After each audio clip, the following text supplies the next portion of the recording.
We'll know by the weekend if the federal government will shut down because that's the deadline for Congress to find common ground on funding.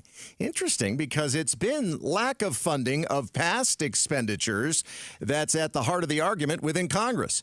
Arizona Congressman David Schweikert tells financial network CNBC that our country's debt is a big part of the problem. You look at from today through the next 30 years, the $130+ trillion of borrowing that's coming is substantially driven by Medicare, and if we choose to backfill Social Security. Schweikert says the government is set to borrow more than $2 trillion this year alone. That is 9% of our country's gross domestic product. That's a lot. Wow. But I doubt that shutting down the government is going to sway Washington's big spenders to stop spending. So it may be a fool's errand to let us slip into a government shutdown.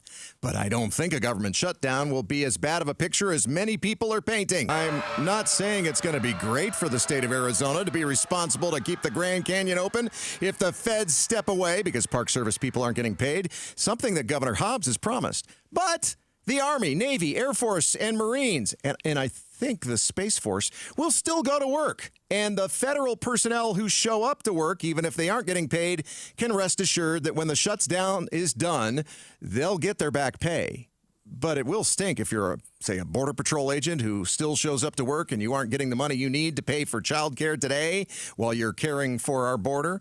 If the Republicans are taking this to the brink to prove that they are the party of responsible spending, they need not worry about that. The latest poll from NBC News shows that more voters believe that Republicans are the party better able to handle the economy, with a 21-point advantage over Democrats. That's the largest lead Republicans have held on this question in NBC polling dating back to 1991.